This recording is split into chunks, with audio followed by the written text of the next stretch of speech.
Nesse ambiente abençoado, a palavra de Deus é pregada com responsabilidade e muita graça. E é este compromisso que nós queremos levar até você e a sua família. Comprometidos com a palavra, o nosso programa diário.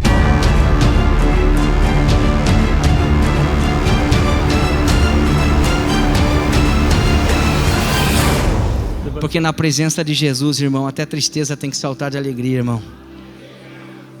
E nessa noite esse ambiente é um ambiente de glória, onde Deus está. E aonde Deus está, o mal tem que sair. Aonde Deus está, a cura acontece. A manifestação poderosa da presença, da glória, da Shekinah vem sobre a igreja nessa noite. Nós sentimos essa glória descendo sobre nós. Então eu quero trazer uma palavra de Deus para o seu coração. Temos muita coisa a fazer hoje ainda, mas eu quero que você pegue a palavra de Deus. Você que trouxe o livro sagrado, você pode dar um glória aí, pelo menos para ficar em casa? Aleluia.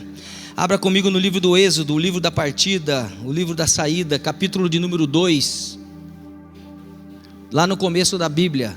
Se você não conseguir achar Êxodo, irmão, daí tá pior do que eu pensava.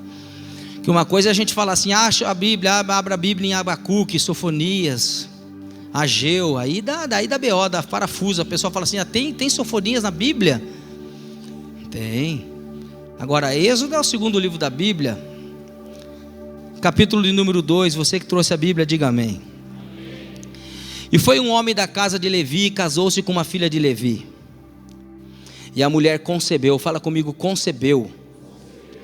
Fala para a pessoa que está ao seu lado, prega para ela, fala assim, Deus vai te dar capacidade de conceber tudo que está no coração dele. E concebeu e deu à luz um filho, e vendo que ele era formoso, escondeu-o 3 meses.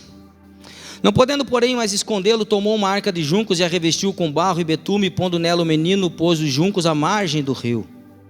À margem do rio. Alguém já falou que o menino descia o rio e tal, e papapá. Não, a Bíblia diz que colocou a margem do rio, não dentro do rio, né? Mas a turma inventa muita coisa também. E sua irmã postou-se de longe para saber o que lhe havia de acontecer. E a filha de Faraó desceu a lavar-se no rio, e as suas donzelas passeavam pela margem no rio. Ela viu a arca no meio dos juncos e enviou a sua criada, que a tomou, e abrindo-a viu ao menino, e eis que o menino chorava. E moveu-se de compaixão dele e disse, dos meninos dos hebreus é este. Então disse sua irmã, a filha de Faraó, irei chamar uma ama das hebreias que cria esse menino para ti. E a filha de Faraó disse-lhe, foi pois a moça e chamou a mãe do menino. Então lhe disse a filha de Faraó, leva este menino e cria-mo, e eu te darei teu salário. E a mulher tomou o menino e criou. E quando o menino já era grande, ela o trouxe à filha de Faraó, a qual o adotou e chamou seu nome Moisés, e disse, porque das águas o tenho tirado. Diga amém. Por favor, toma o seu assento na presença de Deus. Vamos compartilhar um pouco da palavra de Deus nessa noite.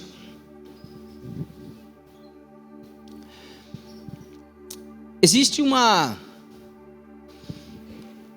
característica básica na vida de todo ser humano. Todo aquele que é gente tem uma característica básica de abrir mão. Nós temos a tendência de abrir mão dos nossos sonhos, dos nossos projetos, dos nossos objetivos. Quando nós enfrentamos crise ou passamos por momentos de lutas, de pressão, então a primeira iniciativa que nós temos é de abandonar as coisas que para nós são importantes. A primeira iniciativa que nós temos é de abandonar os nossos sonhos. A primeira iniciativa é de abandonar os nossos projetos. Eu preciso dizer nessa noite que não basta sonhar, é preciso não desistir dos sonhos, porque existe um monte de sonhadores por aí, mas é preciso não desistir dos sonhos. O texto que nós lemos, ele vai falar de um sonho, e você vai entender isso, porque vai falar de sonhos e sonhos de uma nação, sonhos de um povo, na verdade, que nem era uma nação ainda, mas era de um sonho que tinha uma promessa de Deus. Fala comigo, promessa de Deus. Fala forte, promessa de Deus. Esse capítulo que nós lemos, capítulo 2 de Êxodo, ele é antecedido pelo livro do Gênesis, porque tudo tem começo. Lá no capítulo 12, na chamada universal de Abraão, no caso ainda Abrão, Deus faz uma chamada para o nosso pai na fé, chamado Abraão: sai da tua terra, da tua parentela, do meio dos teus, vai para uma terra que eu vou te mostrar. Então Deus no capítulo 12 faz promessas para Abraão. Primeiro uma bênção nacional, porque ele fala: eu vou fazer de você uma grande nação. Em segundo lugar, uma bênção pessoal, porque diz: eu vou engrandecer o teu nome. E em terceiro lugar, uma bênção universal, porque em ti serão benditas todas as famílias da terra. E Deus disse para ele: tu serás uma bênção. Então Deus vem e planta um sonho no coração de Abraão. Eu já vou chegar no capítulo 2 de Êxodo, mas é porque eu preciso falar do contexto histórico um pouco, para que as pessoas entendam. Deus planta um sonho na alma desse homem. Deus mexe com Abraão. E guarda o que eu vou te falar: sempre que Deus quer fazer algo na vida de uma pessoa, sempre que Deus quer fazer algo novo na vida de uma pessoa, quem está esperando algo novo da parte de Deus, levanta a mão e diga: eu. Então esteja preparado, porque Deus vai mexer com você. Agora, não fica pedindo para Deus fazer algo novo na tua vida se você não está disposto a se mexer. Não fica falando para Deus fazer alguma coisa se você não está disposto a colocar a mão na massa. Não fica falando para Deus te mostrar se você não quer ir. Não fica falando para Deus te mostrar. Eu falei aqui semana passada na pregação, eu falei que depois que Deus te mostra coisas, você deixa de ser inocente. Quando Deus te mostra alguma coisa, você deixa de ser inocente. Quando Deus te mostra o teu futuro, você deixa de ser inocente. Essa é a grande realidade. Então Deus fala com Abraão, Deus mexe com Abraão. Passaram-se mais de 400 anos, você conhece a história, vamos ganhar tempo. Nasce o filho da promessa, depois de muitos anos de espera. Nasceu Isaac, o filho da promessa, o filho que Deus prometeu, e nele então nós temos uma genealogia abençoada. Nós temos ali a promessa de Deus sendo manifestada na terra. O povo que ele disse que ia criar: vem Abraão, vem Isaac, vem Jacó, depois vem lá José, depois vem Efraim, vem Manassés. E aí nós vamos caminhar pelas genealogias bíblicas, que eu não tenho tempo de falar aqui também. Passaram-se 400 anos e agora esse povo ainda tem um sonho. Qual, pastor? O sonho de ser reconhecido como nação. Mas aonde esse povo está? Esse povo está escravo numa terra longínqua, numa terra estranha. Onde esse povo está? Eles estão nas mãos dos egípcios. Mas o sonho foi passando de geração para geração. Eles sonhavam com aquilo que Deus havia prometido. Eles sonhavam que um dia ia nascer um libertador que os tiraria da escravidão do Egito. Eles sonhavam que a promessa de Deus um dia ia se cumprir, mas que para que essa promessa se cumprisse deveria acontecer uma libertação, e para ter uma libertação tinha que ter um libertador. Então foi nessas circunstâncias. E aí agora eu entro, depois de 400 anos para frente, eu entro agora no capítulo que nós lemos aqui, 1 e 2 do Êxodo. Foi nessas circunstâncias que nasce no lar de uma mulher chamada Joquebede um menino que seria então o libertador do povo que Deus disse que ia criar.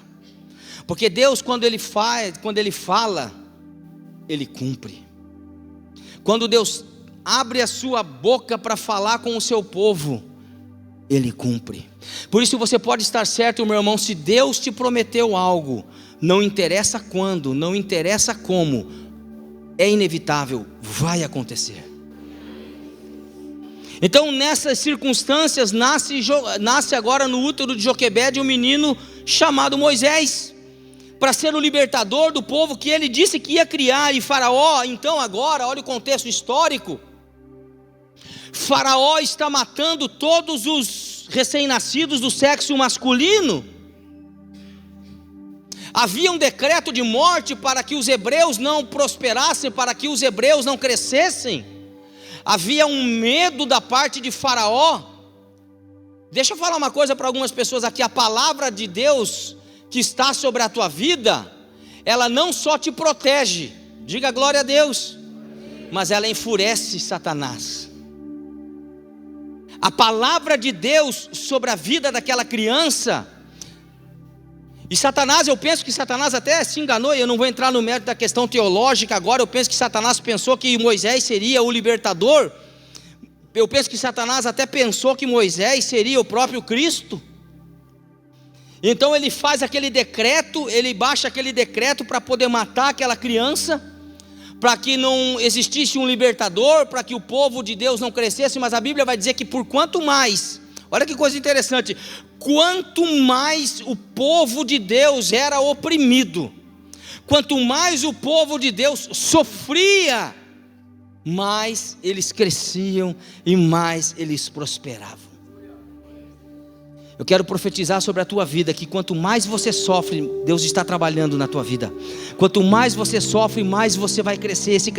Esse sofrimento, irmão, não é para te matar. Esse sofrimento não é para te fazer desistir. Esse sofrimento não é para te destruir, mas esse sofrimento é sim para fazer você crescer, para te dar maturidade espiritual, para te dar maturidade emocional, para te preparar para as coisas que te esperam ali na frente, porque Deus prometeu e Ele é fiel para cumprir aquilo que prometeu.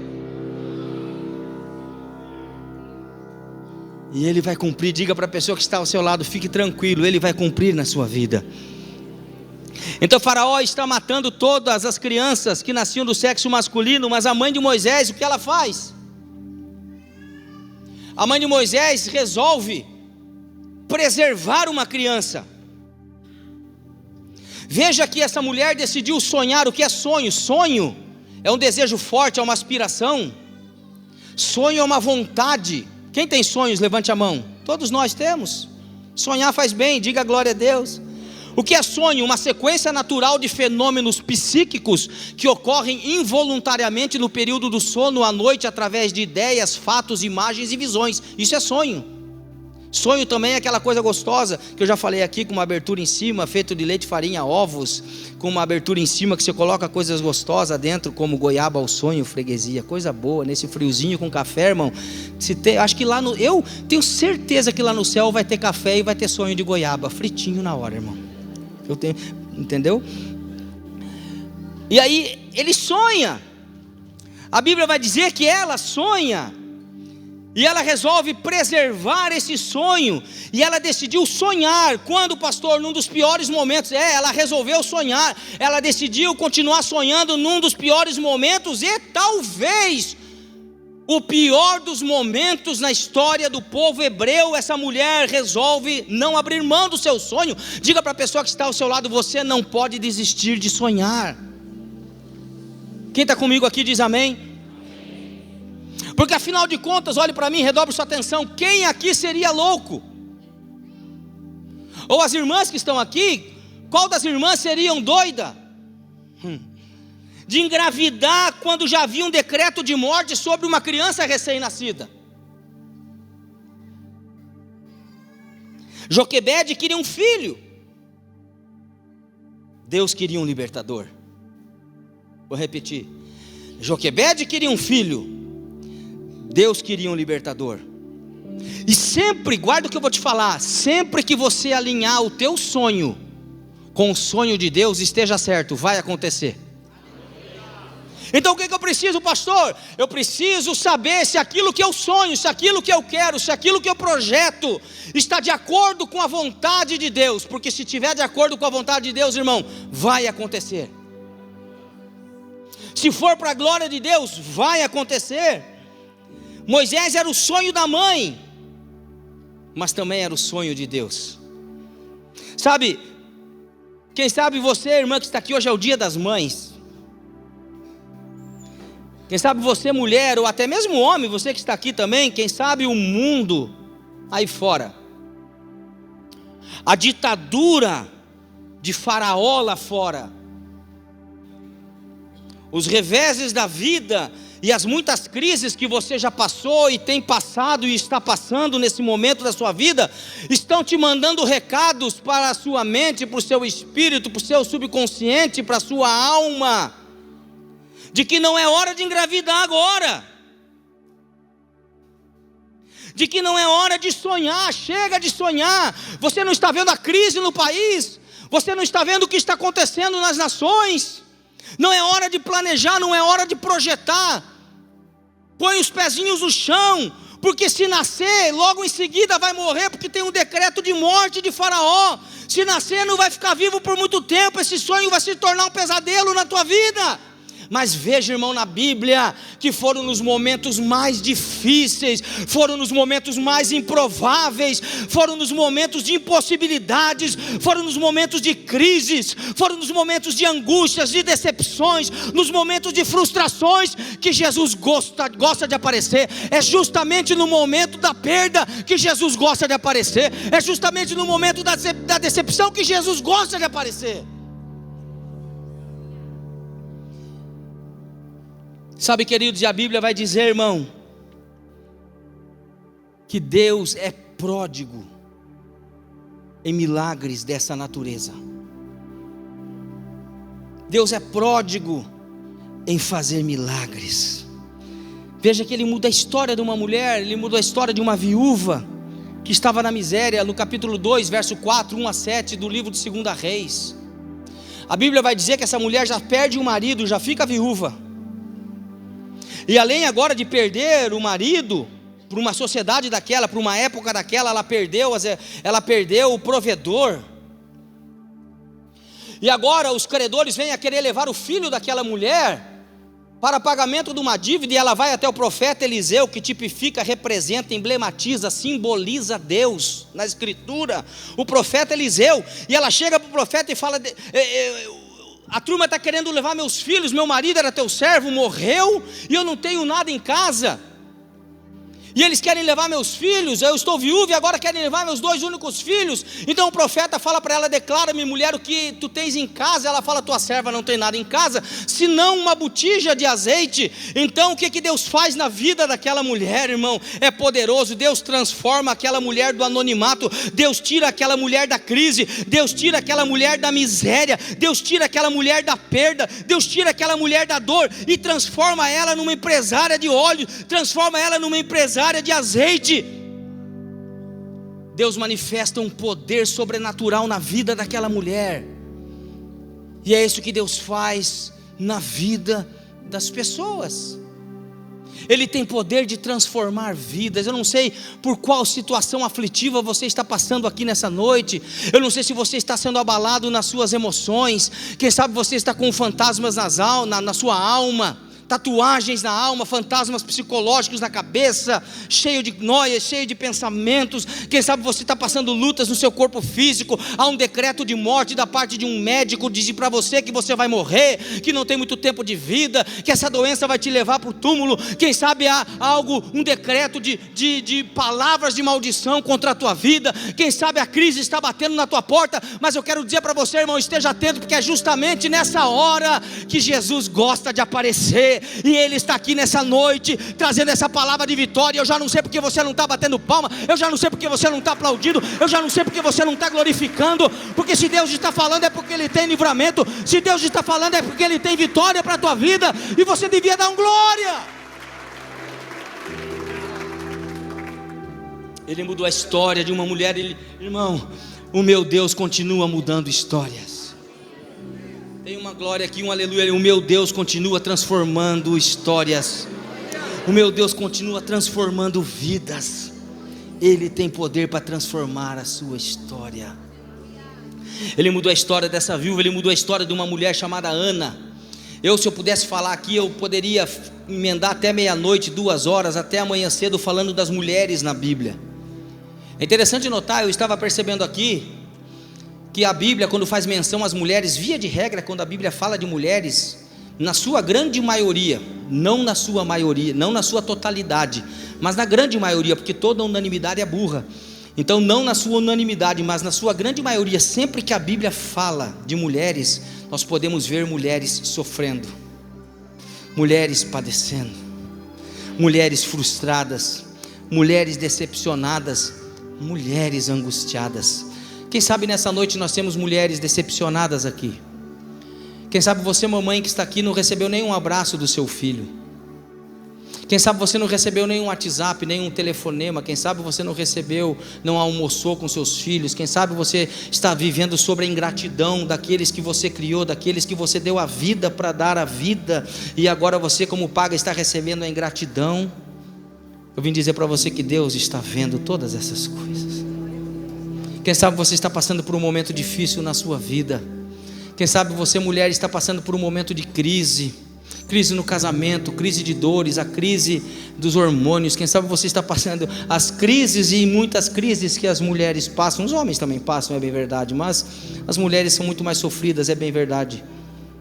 Mas eu vim dizer para você, irmão, que Deus está aqui, o refrigério dele está aqui nessa noite para a tua vida. Eu não vim apenas orar por você, trazer uma palavra, mas eu vim trazer o bálsamo de Gileade sobre a tua vida que está sofrida. Quem sabe você está carregando feridas no seu corpo emocional, no seu corpo físico, mas o bálsamo de Gileade desce nessa noite sobre esse lugar, sobre as nossas vidas. Eu creio, sinceramente, irmão, eu creio que enquanto eu prego essa palavra, o azeite está descendo, o óleo está descendo, o bálsamo está descendo, está curando muitas mulheres aqui nessa noite. Homens também podem receber essa bênção, mas como todo arroz tem seu dia de festa, hoje é o dia das mães, é o dia das mulheres, então recebe a tua bênção, minha irmã, recebe o teu milagre, recebe a tua cura, seja curada no nome do Senhor Jesus Cristo agora. Veja que Ana era uma mulher estéril. A Bíblia vai dizer lá no livro de Samuel, eu vou ganhar tempo, não vou falar do texto todo, porque nós precisamos ir adiante, mas ela era uma mulher estéril, ela era casada com Eucana, que tinha uma outra mulher chamada Penina, que segundo o código de Hammurabi, se a primeira mulher não pudesse dar filhos, o homem estava credenciado, liberado para poder casar com uma segunda mulher. Só naquela época podia, hoje não pode, viu, irmão? Segura a onda aí.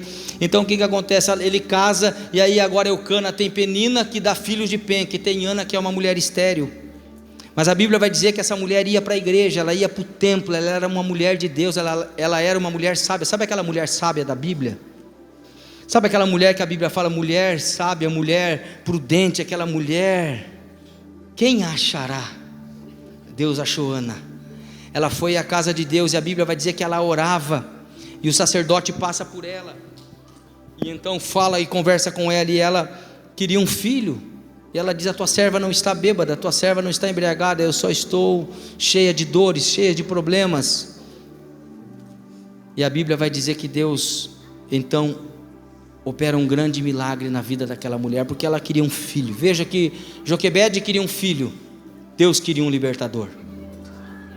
Ana queria um filho, Deus queria um profeta e um juiz para a terra de Israel. Eu quero profetizar, irmãos, que os maiores sonhos que Deus está colocando dentro de você serão para a glória dele, e vão acontecer. Então ela decidiu ofertar para Deus. A Bíblia vai dizer no capítulo 1, verso 11, fez um voto dizendo, Senhor dos exércitos, se benignamente atentares para a aflição da tua serva, e de mim te lembrares, e da tua serva não te esqueceres, mas a tua serva deres um filho homem, ao Senhor darei todos os dias da sua vida, e sobre a sua cabeça não passará navalha. E ela fez um voto, e ela entregou a criança. Logo que a criança desmamou, ela entregou a criança, e a criança, o menino Samuel, foi criado na casa de Deus. E Deus não só abençoou a vida daquela mulher, mas também concedeu mais 5 filhos para aquela mulher, porque Deus não fica devendo nada para ninguém. Posso falar, irmão? Sim ou não? Posso falar ou não? Se Deus te pediu, você já perdeu. Fala para a pessoa que está ao seu lado assim, se Deus te pediu, você já perdeu. Não interessa o que você faça, já perdeu. Então é melhor entregar a Deus aquilo. Entregue a sua vida a Deus. Se Deus está te pedindo, entregue a sua vida a Deus. Entregue o seu coração a Deus. Entregue sua família a Deus. Entregue os seus negócios a Deus. Deposite a sua vida na mão de Deus. Deposite os seus sonhos na mão de Deus. Não tenha medo, irmão, de colocar tudo aquilo que faz parte da tua vida nas mãos de Deus. Não tenha medo de colocar os seus projetos na mão de Deus. Não tenha medo de colocar os seus sonhos na mão de Deus. Aí a Bíblia vai dizer e vai me mostrar que ela sonha em meio às dificuldades da vida. Sabe, queridos, é um desafio para nós como igreja hoje, sonhar em meio às dificuldades da nossa vida. Eu já falei e volto a dizer, Moisés nasceu em um dos piores momentos da história do povo de Deus, porque as crises sempre cercam o milagre. As crises, elas são o útero das maiores realizações de Deus na terra. Sempre que Deus quer fazer alguma coisa na terra, Ele vai usar uma crise. E onde estiver uma crise, onde estiver uma pessoa frustrada, onde tiver um choro, onde estiver uma decepção, fique atento, porque através dessa frustração, através dessa decepção, é ali que Deus gosta de agir e transformar num verdadeiro milagre. Sabe por quê? Porque daí a glória vai ser dele, não vai ser tua. A Bíblia vai dizer que Deus não divide a glória dele com ninguém. Como eu falei, havia uma escravidão terrível, 400 anos de espera do cumprimento de uma opressão, de cumprimento de uma promessa que não acontecia, o cumprimento de uma promessa que não chegava. A opressão era terrível sobre aquele povo, mas Deus fez um grande milagre, uma reviravolta na vida daquele povo. Então, meu irmão, nós não podemos desistir de lutar pelos nossos sonhos. Lute pelos seus sonhos. A Bíblia vai dizer que aquela mãe, mesmo diante de um decreto de morte, ela decide lutar pelo seu filho. Sabe qual é o nosso problema? Nós desistimos muito fácil. Nós desistimos das coisas muito fáceis. Joquebede lutou pelo seu sonho, Ana lutou pelo seu sonho, Martin Luther King lutou pelo seu sonho, deu uma vida, né, por uma América livre da segregação racial. Nós vemos, a história nos conta, Nelson Mandela, outro homem que lutou e mesmo preso, ele não desistiu de ver o seu sonho, de ver a sua África do Sul livre do apartheid. Vale a pena lutar pelos nossos sonhos. Martinho Lutero não se curvou por aquela igreja, as ameaças daquele poderoso império romano religioso, porque sonhava com uma igreja livre de tradições humanas, livre de um tradicionalismo, livre de uma religiosidade que pregasse o verdadeiro evangelho. Ou seja, nos anais da história você vai ver homens que não desistiram de lutar pelos seus sonhos e foram vencedores. Os maiores vencedores da história são aqueles que não desistem de lutar, mesmo em meio às dificuldades e às lutas. Vale a pena lutar pelos nossos sonhos. Continue lutando pelo seu sonho, continue lutando pela sua família, continue lutando pelos seus filhos. Não desista dos seus filhos, não desista da sua casa, não desista do seu casamento, não desista da sua família, não desista do seu emprego, não desista da sua fé, não desista da sua igreja, não desista da sua vida. Vale a pena lutar pelos nossos sonhos. Eu encerro nessa noite dizendo que nós precisamos fazer o que a mãe de Moisés fez. Ela depositou os seus sonhos na mão de Deus. Sabe, querido, se Deus não estiver no controle, então nada estará no controle. Eu vou repetir para ver se entra na nossa cabeça. Se Deus não estiver no controle, então nada estará no controle, porque Ele tem o controle absoluto de todas as coisas. Ele põe, Ele dispõe. Ele é o Pai da eternidade. O tempo está nas mãos do nosso Deus. O Nilo, quando nós estudamos a história bíblica, o Nilo era o rio em que Faraó ordenou para que se lançassem todos os recém-nascidos do sexo masculino. Aquele ali era um rio de morte, um rio de angústias, um rio de tristezas. Aquilo ali era um cemitério. Aquele rio, na verdade, ele era um cemitério de sonhos. O rio Nilo se tornou um grande cemitério de sonhos, mas Deus, que é poderoso, usa aquilo que era para a morte. Olha o que Deus faz. Irmãos, ouça, o nosso Deus tem um senso de humor apurado. O nosso Deus tem um senso de amor apurado, porque, em primeiro lugar, Ele faz uma mãe receber salário para cuidar do próprio filho. E vou além, ela recebe salário para cuidar do próprio filho, daquele que seria penalizado pela boca de juízo daquele menino que está sendo financiado. Olha que coisa doida que Deus faz, irmão. Isso é coisa doida, porque o nosso Deus faz isso mesmo, irmãos. Ele faz para confundir. E aquele rio que era um cemitério de sonhos, Deus transforma em vida para preservar o maior sonho dele na terra, até então naquela época, para preservar a sua nação, para preservar o seu filho. Sabe, queridos, quem sabe, e eu encerro, quem sabe o inimigo das nossas almas, Satanás, determinou o fim de alguma coisa na sua vida. E quando eu olho para a palavra de Deus, toda vez, não poucas vezes, mas todas as vezes, que Satanás determinou o fim de alguém, o fim de uma pessoa, na hora, o nosso Deus determinou o começo. Na hora, Deus determinou o começo dos melhores dias daquela pessoa.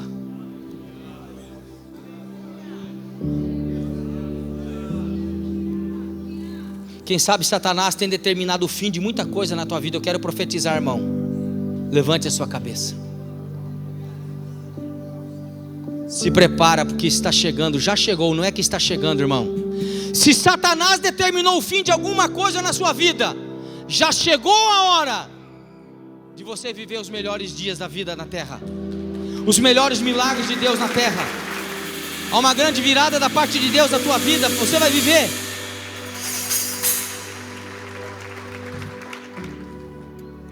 Satanás determinou o fim de Daniel na cova dos leões. Deus determinou o começo dos melhores dias daquele profeta. Satanás determinou o fim de Sadraque, Mesaque e Abdenego na fornalha de fogo ardente. Deus determinou o começo dos melhores dias. Satanás pensou que tinha acabado com o plano de Deus e colocou José dentro de uma cisterna. Mas tudo aquilo fazia parte de um propósito maravilhoso de Deus, porque quem está vivendo o propósito até na cisterna, Deus usa para levar no propósito.